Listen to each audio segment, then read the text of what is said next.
Mi hijo me llamó y con la voz más tranquila del mundo me dijo: «Papá, mañana me caso. Saqué todo el dinero de tus cuentas y vendí la casa. Adiós». Me eché a reír a carcajadas. Él no tenía ni idea de que la casa que había vendido en realidad...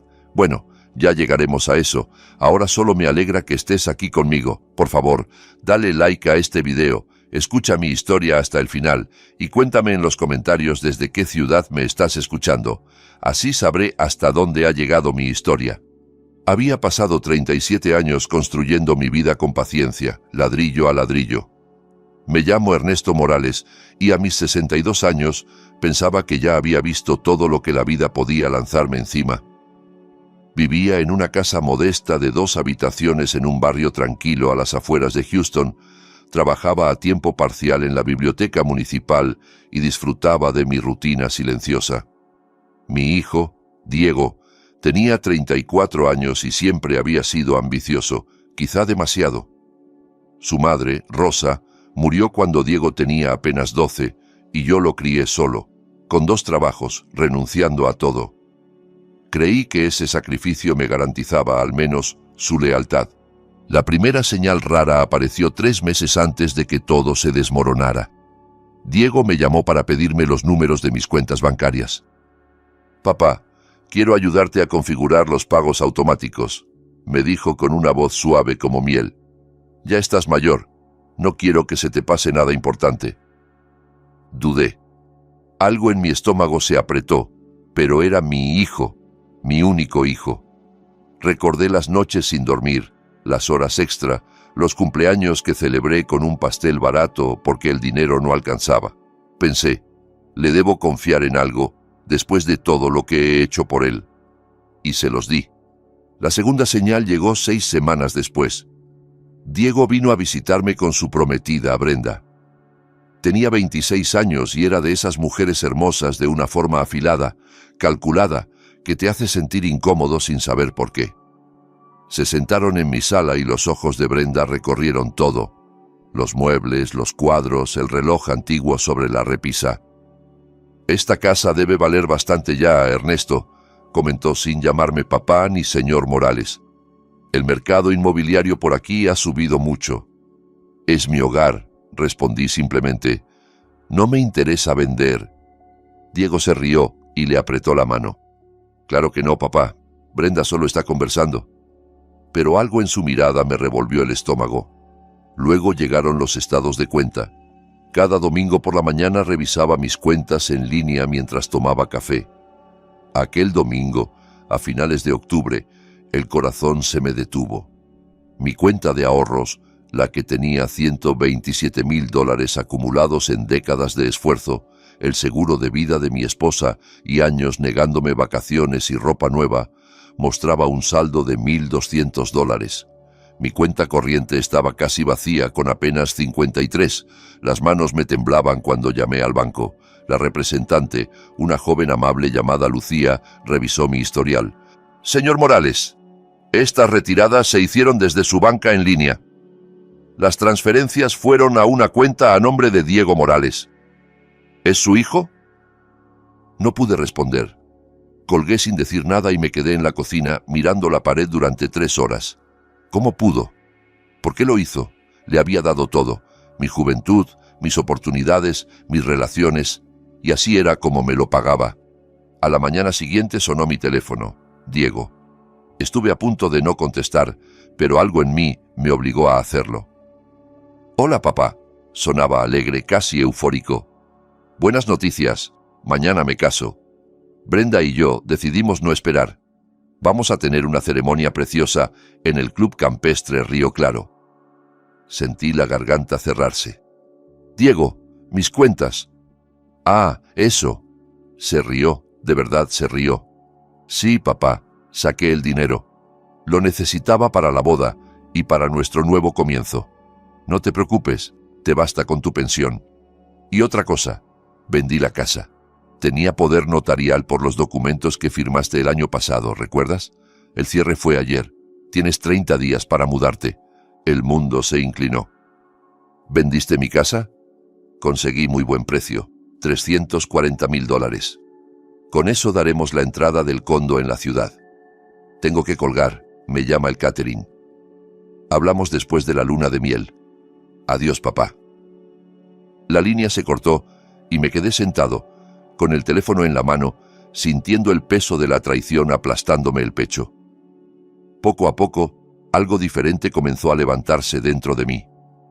No era rabia, todavía no. Era algo más frío, más duro, que me curvó los labios en una sonrisa. Empecé a reírme, primero en voz baja, luego más fuerte, hasta que las lágrimas me corrían por la cara. Diego no tenía idea de lo que acababa de hacer. Esa casa que creyó vender, mi supuesta casita sencilla de suburbio, valorada en $340,000, era el error más grande de su vida, porque la casa que Diego vendió no era en la que yo vivía realmente. La propiedad que había vendido era una casa en alquiler que compré hace 15 años, la que registré a mi nombre para efectos fiscales, la que estaba ocupada por inquilinos con un contrato de arrendamiento todavía vigente por 18 meses. Mi verdadero hogar, en el que estaba sentado en ese momento, sin hipoteca y con un valor cercano a los $600,000, estaba dentro de un fideicomiso a nombre de la familia de mi difunta esposa, el fideicomiso familiar Rosa Morales. Diego ni siquiera sabía que ese fideicomiso existía. ¡Ay, mi hijo codicioso y tonto! ¿En qué te metiste? La risa se fue apagando y dejó en su lugar algo más sólido, como hielo en los huesos. Me senté en la mesa de mi cocina, de mi verdadera cocina, y me obligué a pensar con claridad. ¿Qué había perdido en realidad? La venta de la casa en alquiler le iba a crear un infierno legal. Cuando los compradores descubrieran que había inquilinos con un contrato válido, se desatarían las demandas. Los Hernández vivían allí desde hacía 3 años y les quedaban 16 meses de contrato. Diego se enfrentaría a demandas de los compradores por fraude y muy probablemente a cargos penales por vender una propiedad que, en términos legales, no tenía derecho a vender. Ese poder notarial del que hablaba, yo jamás había firmado algo así. Lo que más dolía era el ahorro robado. Esos $127,000 representaban mi seguridad, mi libertad, mi futuro médico. Ese dinero estaba destinado a que nunca fuese una carga para nadie. Resultaba amargamente irónico que mi propio hijo me lo robara precisamente para no tener que cargar conmigo. Pero había algo fundamental que Diego no entendía. Yo no estaba indefenso. No era un anciano confundido dispuesto a aceptar la traición en silencio. Antes de trabajar en la biblioteca, había pasado décadas en despachos de abogados. Entendía de contratos, de propiedad, de fraude. Y, mejor aún, guardaba registros meticulosos de todo. Abrí el archivador y saqué la carpeta etiquetada Casa en alquiler, Calle de los Robles. Dentro estaban las copias del contrato con los Hernández, el comprobante de su depósito de seguridad y la escritura de la propiedad a mi nombre. Nunca había otorgado a Diego un poder notarial. Fuera lo que decía tener, era falso o lo había conseguido mediante engaño. Revisé luego la carpeta de bienes inmuebles. Mi casa real, donde estaba sentado en ese momento, figuraba a nombre del fideicomiso familiar Rosa Morales. Yo era el fideicomisario y beneficiario, pero la propiedad no estaba a mi nombre como persona física. Diego se había criado allí, pero nunca se preocupó por entender la estructura legal que la protegía. Me preparé un café y comencé a hacer una lista de lo que debía hacer. Primero, denunciar el robo a la policía. Segundo, contactar al departamento de fraudes del banco. Tercero, contratar a un abogado. Cuarto, asegurarme de que los Hernández estuvieran protegidos e informados. Quinto, reunir pruebas del fraude de Diego en la venta de la propiedad. Mientras escribía, mi mano se fue volviendo lenta. Realmente quería mandar a mi hijo a prisión. La idea me revolvía el estómago. A pesar de todo, seguía siendo el niño al que arrullé, el adolescente al que ayudé con las tareas, el joven del que me enorgullecí cuando se graduó. Entonces recordé su voz al teléfono, alegre, despreocupada. «Estarás bien con tu pensión», como si no hubiera hecho nada malo. ¿Qué clase de hombre había criado? Pensé en Brenda, con sus ojos calculadores y sus comentarios punzantes sobre el valor de la casa. ¿Lo habría empujado ella a esto? ¿O Diego siempre fue capaz de semejante crueldad y yo no quise verlo? Mi teléfono vibró. Un mensaje de texto de mi vecina y amiga. Ernesto, vi un cartel de se vende en tu casa de alquiler en la calle de los Robles ayer y hoy ya no está. ¿Todo bien? Le respondí. Es una larga historia. ¿Tomamos café mañana? Patricia había sido mi amiga durante 15 años y había trabajado como asistente legal antes de jubilarse. Necesitaría aliados para lo que venía. Esa noche casi no dormí, imaginando la cara de Diego cuando entendiera lo que había hecho. ¿Se arrepentiría? ¿Pediría perdón? ¿O me culparía a mí diciendo que lo engañé? Al amanecer ya tenía un plan. No iría a la policía de inmediato. Primero, reuniría cada prueba, documentaría cada delito y construiría un caso irrefutable. Luego, confrontaría a Diego con una elección: restitución completa voluntaria o proceso penal. Le daría una sola oportunidad de hacer lo correcto, una sola oportunidad de demostrar que seguía siendo mi hijo, y no ese extraño que se reía mientras me robaba. A las 9 en punto llamé al banco. Quiero denunciar un fraude y robo en mis cuentas, dije, y necesito un registro completo de todas las transacciones de los últimos 6 meses. Por supuesto, señor Morales. Siento muchísimo lo ocurrido. Empezaremos la investigación de inmediato, respondió Lucía. Después llamé a Martín García, un abogado que venía a mi club de lectura.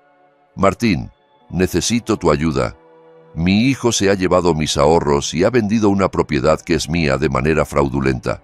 Necesito representación legal y que todo se mantenga en secreto hasta que yo decida actuar. Guardó silencio unos segundos. Ernesto, esto es muy serio.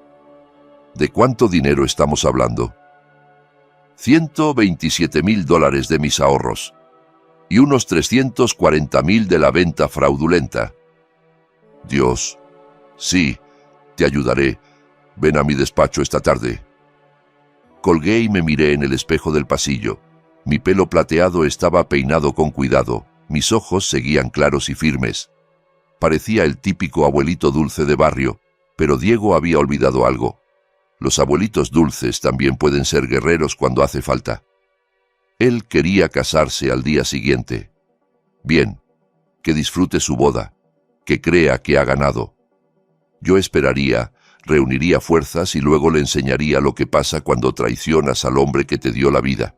El despacho de Martín estaba en un edificio de ladrillo discreto en el centro. Nos sentamos frente a frente, con mi carpeta de documentos entre nosotros. Él fue leyendo todo con creciente incredulidad, tomando notas de vez en cuando. Ernesto, esto es peor de lo que imaginaba, dijo al final, quitándose las gafas. Tu hijo falsificó documentos para vender una propiedad que no le pertenecía. Eso no es solo fraude civil, es delito. Podría enfrentarse a 5 o 10 años de prisión.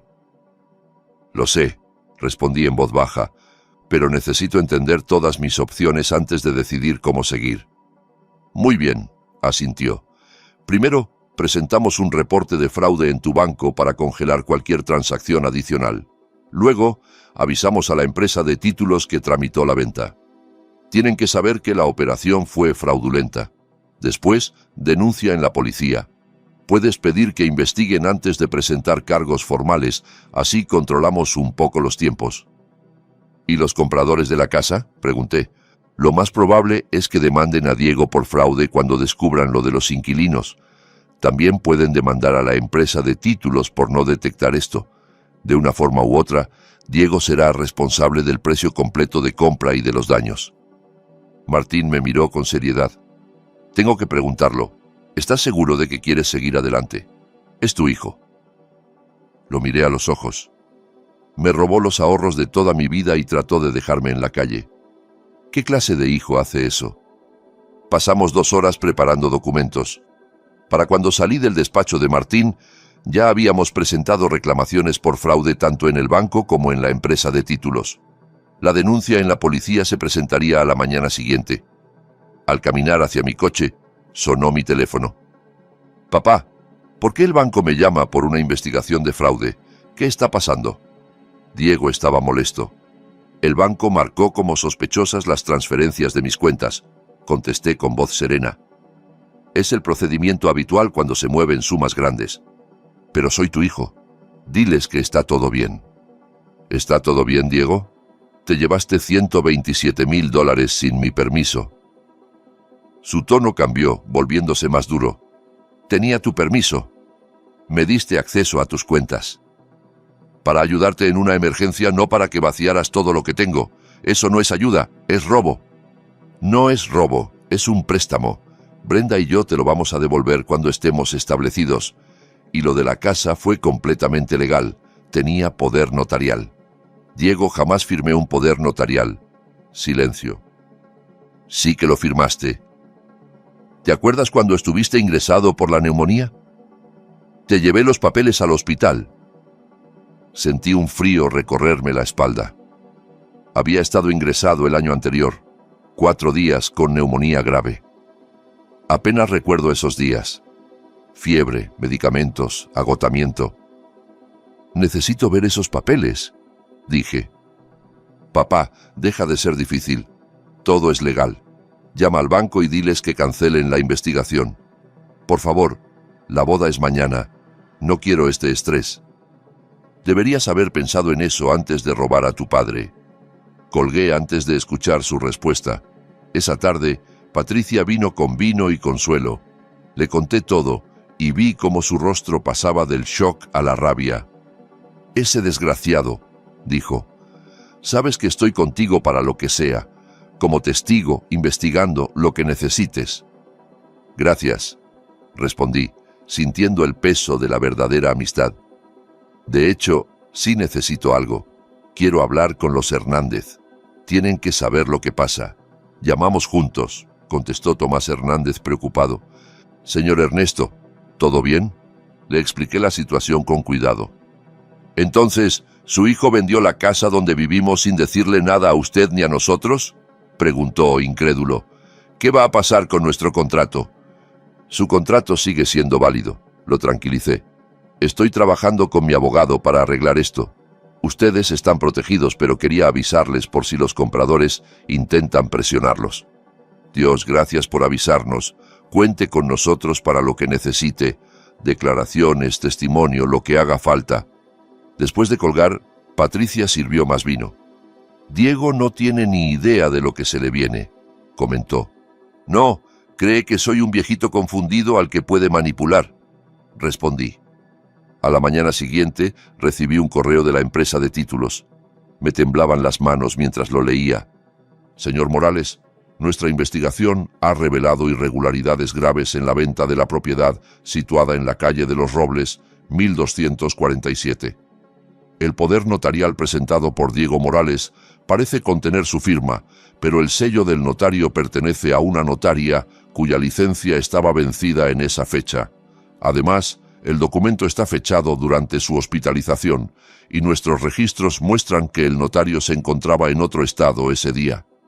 Consideramos esto como posible falsificación y fraude. Hemos congelado los fondos de la venta mientras dura la investigación. Los compradores han sido informados y están iniciando acciones legales contra el señor Morales.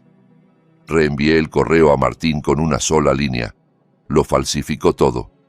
Aquello era la prueba que necesitaba. Diego no había sido solo imprudente o moralmente cuestionable, había cometido fraude calculado. Me lo imaginé entrando a mi habitación de hospital con papeles que yo apenas podía ver, tal vez poniéndome a firmar hojas en blanco para después rellenarlas y conseguir una notarización falsa. Entonces llegó otro mensaje de Diego. Papá, tenemos que hablar. ¿Puedes venir mañana a la boda, por favor? Quiero que estés allí. Me quedé mirando la pantalla. Quería que fuera a la boda pagada con mi dinero robado. Escribí, allí estaré. Que pensara que todo estaba bien, que se casara con su novia calculadora, que celebrara con mi dinero, que siguiera creyendo que se había salido con la suya. Yo sonreiría, posaría para las fotos, Haría de padre orgulloso. Y luego, cuando menos se lo esperara, le enseñaría las consecuencias de traicionar al hombre que le dio la vida. La boda fue exactamente lo que imaginaba: cara, ostentosa y completamente vacía de calidez. El club campestre Río Claro brillaba con rosas blancas y candelabros de cristal. Me puse mi mejor traje, azul marino, elegante y discreto, y llegué temprano.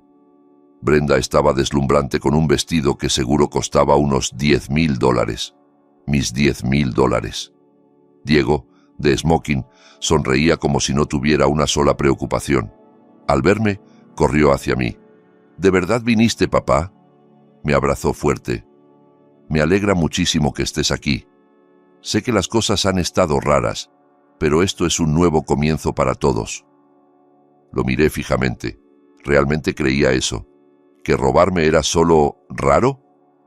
«Felicidades, Diego», dije, con voz neutra. «Te ves muy feliz». Brenda se acercó, con una sonrisa afilada. «Ernesto, qué detalle que vinieras. Diego estaba preocupado de que siguieras molesto por, bueno, ya sabes, el dinero y la casa. Pero en realidad es lo mejor. Ya no necesitas una casa tan grande, y Diego y yo podemos construir nuestro futuro».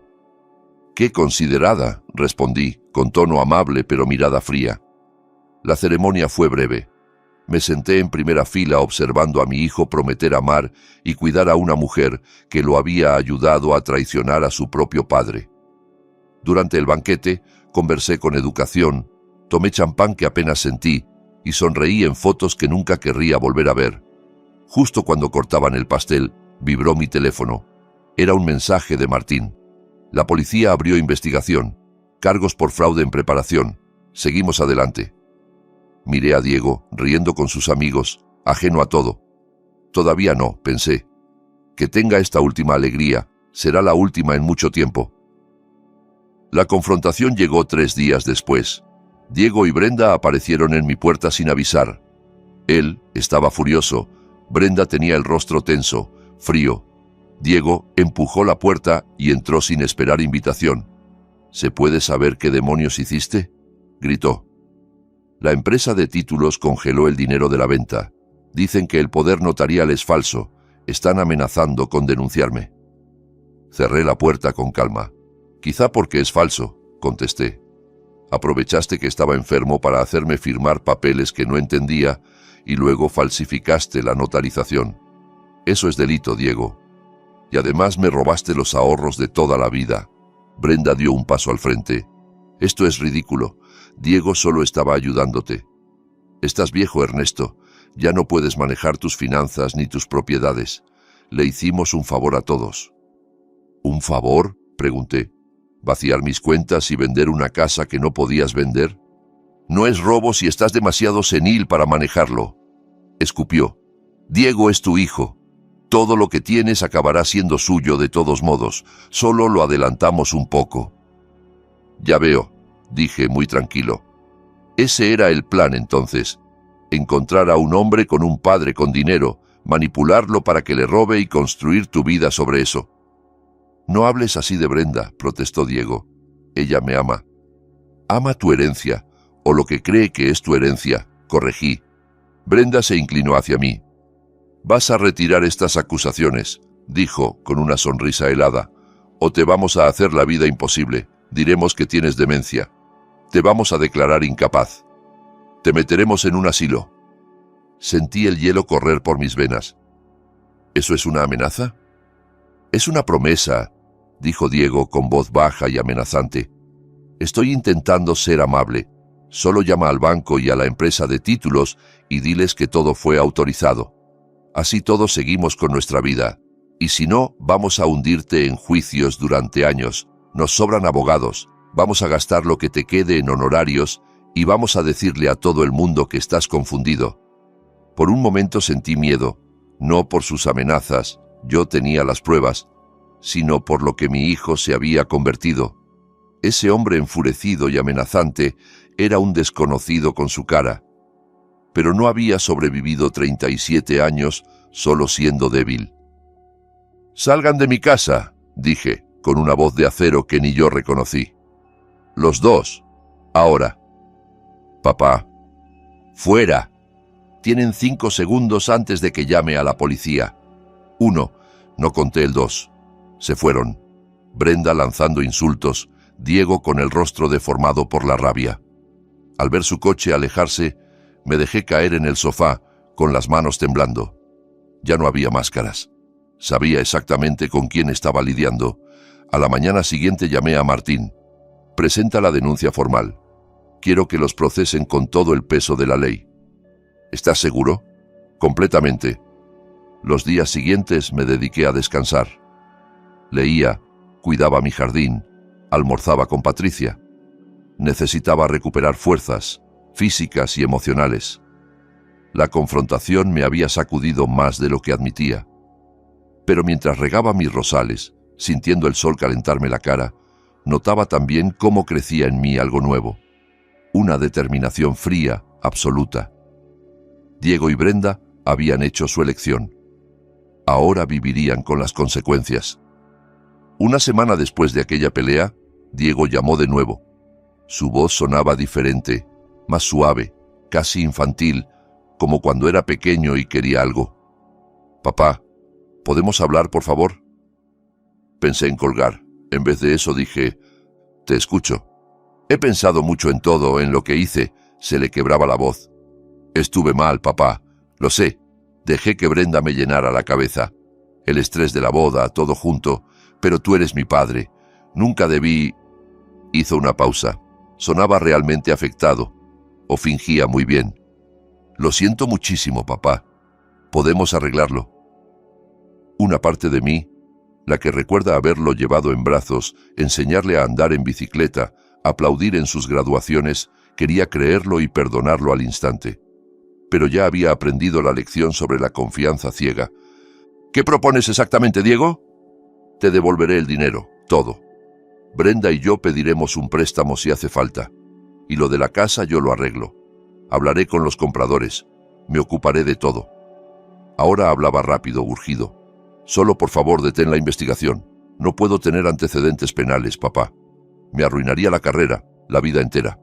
Debiste pensar en eso antes de cometer fraude, respondí. Lo sé y lo siento, pero dame una oportunidad de enmendarlo. No destruyas mi vida por un error. Un error. Como si robar a tu padre fuera lo mismo que olvidar su cumpleaños. ¿Cuánto tardarás en devolver el dinero?, pregunté. Tal vez 6 meses, 1 año a lo mucho. Necesitamos tiempo para conseguir el préstamo. No tienes 6 meses, Diego. La investigación ya está en marcha. Su tono se volvió desesperado. Entonces, ¿qué quieres? Dime qué quieres. Quiero restitución completa en 30 días, dije. Cada $1 que te llevaste, con intereses. Quiero una confesión por escrito, y quiero que enfrentes las consecuencias de tus actos. Es imposible. No podemos conseguir tanto dinero en 30 días. Entonces debiste pensarlo antes de robármelo. Eres cruel. No tienes corazón. Soy tu hijo, tu único hijo. ¿Cómo puedes hacerme esto? ¿Y tú cómo pudiste hacerme esto a mí?, respondí, en voz baja. Colgué y apagué el teléfono. Esa tarde apareció Brenda sola. La vi por la ventana mientras bajaba del coche, impecable, con un traje color crema. Tocó al timbre 3 veces antes de que abriera. «Ernesto, tenemos que hablar cara a cara», dijo con una sonrisa tensa. «¿Puedo pasar?» «No», parpadeó, sorprendida. «Estoy intentando hacer las paces». «Hazlas desde el porche». Su mandíbula se endureció, pero mantuvo la compostura. «Mira, sé que piensas que soy una cazafortunas que manipulo a tu hijo, pero yo amo a Diego, de verdad, y estoy intentando salvarlo de este desastre. Convenciéndome de retirar los cargos», dije. «Convenciéndote de entrar en razón», corrigió. «¿Sabes lo que hará un proceso penal con su vida, con su carrera, con nuestro futuro?» «Sí», contesté. «Por eso precisamente hay que seguir adelante». Brenda me miró fijamente y soltó una risa amarga. «¿Sabes qué? Diego tenía razón sobre ti. Eres un viejo egoísta que no soporta verlo feliz. Estás tan amargado y solo que prefieres hundir a tu propio hijo. Cuando esté en prisión, cuando vuestra relación esté rota para siempre, te darás cuenta de que elegiste el dinero por encima de tu hijo. Vas a morir solo, y será tu culpa. Adiós, Brenda, dije, cerrando la puerta en su cara enfurecida. Esa noche, Patricia vino con su esposo, Miguel, y 2 parejas más del club de lectura, los Jiménez y los Rivera. Trajeron comida, vino y algo incluso más valioso: apoyo. Nos enteramos de todo, dijo Patricia, abrazándome. Queríamos que supieras que no estás solo. Nos sentamos en la sala y les conté todo, no solo los hechos, sino el dolor, la culpa, el miedo a estar haciendo algo imperdonable al denunciar a mi propio hijo. Ellos escucharon sin juzgar. Estás haciendo lo correcto, dijo Miguel firme. Lo que hizo Diego es delito. Si lo dejas pasar, le estás enseñando que puede traicionar a cualquiera sin consecuencias. Carolina asintió. Mi hermano le robó a mi mamá. Ella lo perdonó. No presentó cargos. 5 años después, lo volvió a hacer. Hay gente que solo aprende cuando se enfrenta a consecuencias reales. Sus palabras me envolvieron como una manta caliente. No estaba loco, ni era cruel. Era un hombre que se protegía de alguien que había demostrado ser peligroso, incluso si ese alguien era su hijo.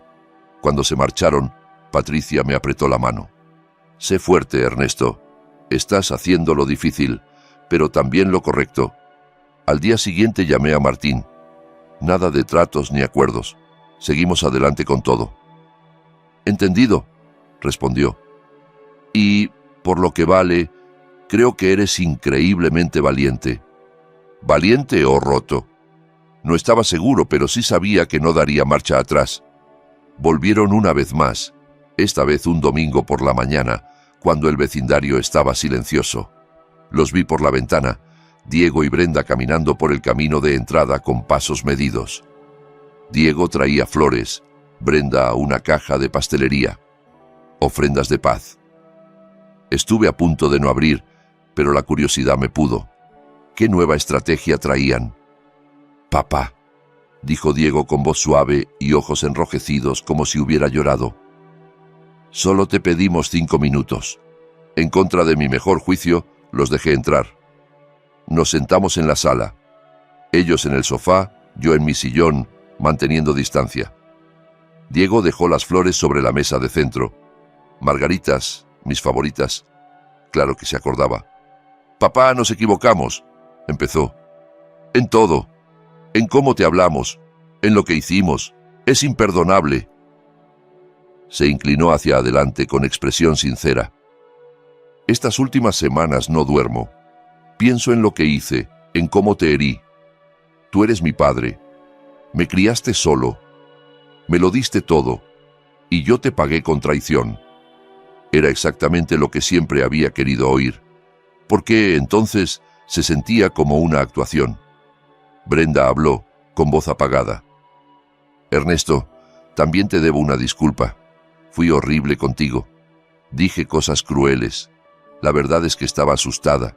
Mis padres son pobres, crecí sin nada. Cuando conocí a Diego vi una oportunidad de tener una vida mejor y... empujé demasiado. Lo animé a hacer cosas que no debía. ¿Cosas que tú le convenciste de hacer?, pregunté. Sí, admitió mirándome a los ojos. Fue idea mía. Lo del dinero, la casa. Diego no quería, yo lo presioné. Le dije que no notarías la diferencia, que querrías verlo feliz. Me equivoqué, lo siento, de verdad. Diego me tomó la mano. No la retiré. Papá, queremos arreglarlo. Estamos dispuestos a hacer lo que haga falta. Ya pedimos una segunda hipoteca sobre el condo. Podemos darte $100,000 en 2 semanas. El resto tardará más, pero te lo pagaremos todo. Con intereses, añadió Brenda enseguida. Lo que tú consideres justo. ¿Y los cargos penales?, pregunté. El rostro de Diego se ensombreció. Ahí está el problema, papá. Si me dejan con antecedentes penales, pierdo mi trabajo. Trabajo en finanzas, me despedirán. ¿Cómo voy a devolverte el dinero entonces? ¿Cómo voy a mantener una familia? No te pido que me perdones, no lo merezco. Solo te pido una oportunidad para reparar esto sin destruir mi futuro. Por favor, Ernesto, añadió Brenda. Queremos tener hijos. Diego quiere darte nietos, pero no podrá hacerlo desde una celda. ¿Nietos? La palabra me golpeó en el pecho. Siempre soñé con acunar a los hijos de Diego, con contarles la historia de nuestra familia. Ellos sabían exactamente dónde golpear. Piénsalo bien, presionó Diego. ¿De verdad quieres que tus futuros nietos visiten a su padre en prisión? ¿Quieres que crezcan sabiendo que su abuelo fue quien metió a su padre ahí? Los miré a ambos. La actuación era buena. Las lágrimas de Diego parecían sinceras. El arrepentimiento de Brenda sonaba convincente. Pero vi detalles. La forma en que ella miraba el reloj de reojo. La tensión en los hombros de Diego. Su mano apretándome con demasiada fuerza cuando no respondía. ¿Y si digo que no?, pregunté en voz baja. El cambio fue instantáneo. La expresión de Diego se endureció. Brenda se recargó en el respaldo con los brazos cruzados. «Entonces estarás eligiendo destruir a tu hijo», dijo Diego, frío. «¿Y por qué?» «Por dinero que ni siquiera necesitas. Tienes tu preciosa casa, tu vida cómoda. ¿Vas a quitármelo todo por orgullo?» «No es orgullo, es justicia». ¿Justicia? Brenda soltó una carcajada seca. ¿Y la justicia para nosotros? Diego es tu único hijo. Todo lo que tienes va a acabar siendo suyo de todas formas. Lo único que hicimos fue adelantarlo un poco. O sea que, según tú, lo ideal hubiera sido que yo me muriera antes para que le resultara más cómodo, respondí. «No tergiverses», bufó ella. «Eres un viejo rencoroso que no soporta verlo feliz». Diego no me defendió. Solo observaba, esperando a ver si ese enfoque funcionaba mejor que las lágrimas. Me levanté despacio. «Fuera de mi casa». «¡Papá! ¡Fuera!». Mi voz temblaba de rabia. «Entran aquí con flores y disculpas falsas, intentando manipularme para que los deje robarme sin consecuencias. ¿De verdad creen que no veo lo que están haciendo?». Diego se levantó, el rostro rojo. «Te vas a arrepentir. Cuando esté sentado en una celda, cuando Brenda me deje porque no puedo mantenerla, cuando pases solo cada Navidad, acuérdate de que tú elegiste esto». «No lo elegí yo», contesté, helado. «Lo elegiste tú el día que decidiste robar a tu padre». Brenda le agarró del brazo. «Vámonos, no merece la pena. Déjalo aquí, que se pudra solo con su dinero». Dieron un portazo al salir. Me quedé en el salón temblando, no de miedo sino de furia. Habían intentado todo. Disculpas, manipulación, culpa, amenazas. Incluso me ofrecieron nietos como moneda de cambio, como si yo fuera a vender mi dignidad por un par de fotos familiares. Pero, debajo de la rabia, quedaba un hilo frío de duda. ¿Y si Diego tenía razón? ¿Y si lo estaba destruyendo? ¿Y si, dentro de unos años, me arrepentiría de esto? No. Aparté esos pensamientos. Ese día, vi detrás de sus máscaras, no estaban arrepentidos de haberme hecho daño, solo de haber sido descubiertos. Tiré las margaritas a la basura y llamé a Martín. «Acaban de venir a intentar manipularme para que retire los cargos», le expliqué. «Ofrecieron devolver una parte del dinero si detenemos todo». «¿Qué les dijiste? Que salieran de mi casa». Hubo una pausa y luego la risa cálida de Martín. «Bien por ti, Ernesto. Eso requiere mucha fuerza». ¿Fuerza o terquedad? No lo sabía, pero ya no podía dar marcha atrás. El día del juicio llegó 6 semanas después. Martín me había preparado para todo: el proceso, las preguntas, la posibilidad de que Diego aceptara un acuerdo. Pero él, testarudo y delirante, se negó. Estaba convencido de que un jurado se pondría de parte del hijo contra el padre vengativo. Me puse un traje gris sencillo y me peiné con cuidado. Martín me había dicho: «Tienes que verte vulnerable pero firme. No eres una víctima, eres un sobreviviente». El juzgado era frío, iluminado por fluorescentes que se reflejaban en los suelos brillantes. Me senté detrás de la mesa de la acusación, con las manos entrelazadas. Diego estaba al otro lado, con Brenda y su abogado, Ricardo Chen, un tipo elegante especializado en delitos financieros. Cuando nuestros ojos se encontraron, Vi algo que no esperaba. Miedo real. Bien. Por fin entendía que esto era serio. La fiscal, una mujer de carácter llamada Andrea Ríos, presentó un caso contundente: registros bancarios de las transferencias no autorizadas, el testimonio de la empresa de títulos sobre el poder falso, el análisis pericial de la firma falsificada. Los Hernández declararon sobre el contrato de arrendamiento vigente y sobre el caos que casi los deja sin casa. La estrategia de la defensa era clara: pintarme como un anciano confundido y resentido que se había arrepentido de ayudar a su hijo. Chen se levantó para su declaración inicial. Señoras y señores del jurado, este caso trata de un malentendido familiar y de remordimiento tardío. Ernesto Morales le dio a su hijo Diego acceso a sus cuentas y autoridad sobre su propiedad. ¿Por qué? Porque tiene 62 años, vive solo y necesitaba ayuda. Diego no robó a su padre, actuó con su consentimiento, pero ahora, influido por terceros y afectado por la confusión propia de la edad, el señor Morales ha reescrito la historia y se presenta como víctima. Sentí la rabia hervirme por dentro, pero mantuve el rostro sereno. El juicio avanzó con calma metódica. Andrea llamó a sus testigos uno por uno, construyendo el caso ladrillo a ladrillo.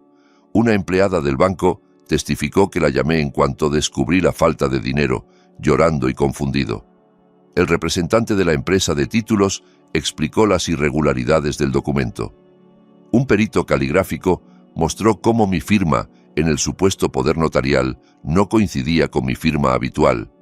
Era temblorosa, insegura, consistente con alguien firmando bajo medicación intensa o sin plena conciencia. Luego me tocó a mí. Subí al estrado, puse la mano sobre la Biblia y juré decir la verdad. Andrea condujo mi testimonio con firmeza y cuidado. Conté mi relación con Diego, lo orgulloso que estuve de criarlo solo, mi devastación al descubrir su traición. Señor Morales, preguntó Andrea, ¿usted le dio permiso a Diego para retirar $127,000 de su cuenta de ahorros? No, respondí claro, jamás.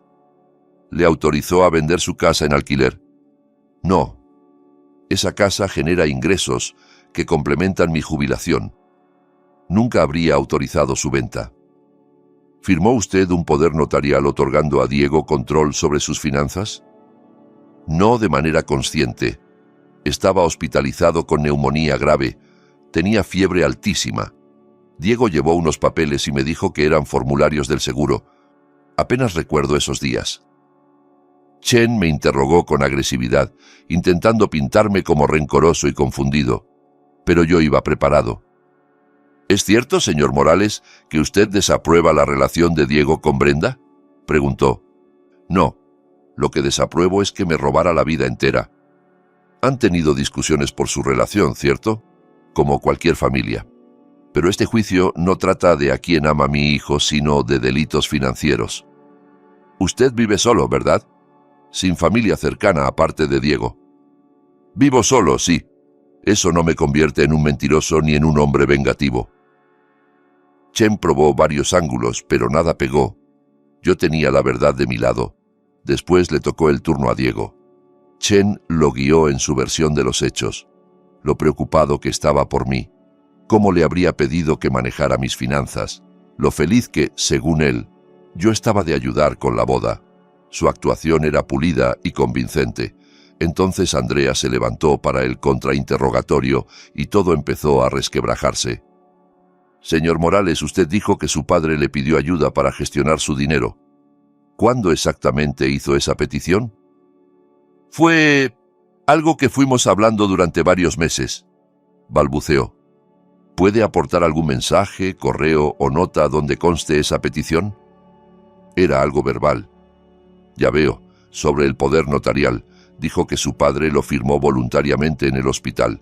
Sin embargo, la notaria cuyo sello aparece en el documento estaba en California ese día y el hospital está en Texas. ¿Cómo pudo esa notaria presenciar la firma? Diego palideció. No lo sé. Debe de haber un error en los registros. ¿Un error? Andrea alzó una ceja. ¿O falsificó usted la notarización después de obtener la firma de su padre bajo engaño? Yo no falsifiqué nada. Hablemos de la venta de la casa de la calle de los Robles, continuó ella. ¿Informó usted a los compradores de que existía un contrato de arrendamiento vigente con los Hernández? Yo pensé que lo sabían. ¿Por obra del Espíritu Santo?, preguntó Andrea con frialdad. Usted se presentó como dueño con plena autoridad para vender. ¿No consideró su responsabilidad informar de que había inquilinos con contrato activo? Diego empezó a contradecirse, tartamudeando, repitiéndose. El jurado lo observaba mientras su versión bien ensayada se desmoronaba. La verdad, señor Morales, remató Andrea, es que usted sabía exactamente lo que hacía. Falsificó documentos, vendió una propiedad que no le pertenecía, vació la cuenta de su padre y lo hizo por una razón: financiar su boda y su nueva vida. ¿No es así? No, yo solo quería ayudarlo. Él quería que lo robaran. ¿Quería quedarse sin ahorros y sin casa? El juez aceptó la objeción de Chen por pregunta argumentativa, pero el daño ya estaba hecho. El jurado había visto a Diego perder el control, mentirse a sí mismo en voz alta. Cuando terminaron los alegatos finales, sentí una calma extraña. Mi parte estaba hecha. Había contado la verdad, aportado pruebas y resistido la manipulación. Lo que viniera después ya no dependía de mí. Nos pusimos de pie cuando el jurado salió a deliberar. Antes de que se fueran, Diego me miró una última vez. Sus ojos, que siempre habían estado llenos de seguridad, ahora estaban huecos y asustados.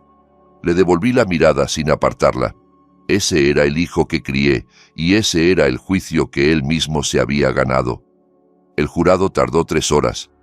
Cuando volvieron, sus rostros eran serios, pero firmes. Sobre el cargo de gran robo, ¿cómo declaran al acusado? Culpable. Sobre el cargo de fraude, ¿cómo declaran al acusado? Culpable. Sobre el cargo de falsificación de documentos, ¿cómo declaran al acusado? Culpable. El rostro de Diego se desmoronó. Brenda soltó un sollozo ahogado. Yo me quedé muy quieto, sintiendo el peso de esa palabra retumbar en la sala. Culpable. El juez fijó la fecha de la sentencia para 2 semanas después. Diego salió bajo fianza, pero la realidad ya se había impuesto. Iría a prisión. Afuera, los reporteros esperaban. Martín me avisó que el caso había atraído atención local. Padre mayor denuncia a su propio hijo por robo. Señor Morales, ¿cómo se siente con el veredicto?, preguntó una periodista. Me detuve y respondí con claridad. Siento que se ha hecho justicia. Lo que mi hijo hizo es un delito. Traicionó a la persona que más lo amaba y tiene que enfrentar las consecuencias. ¿Algún mensaje para otras familias que sufran abuso económico contra mayores?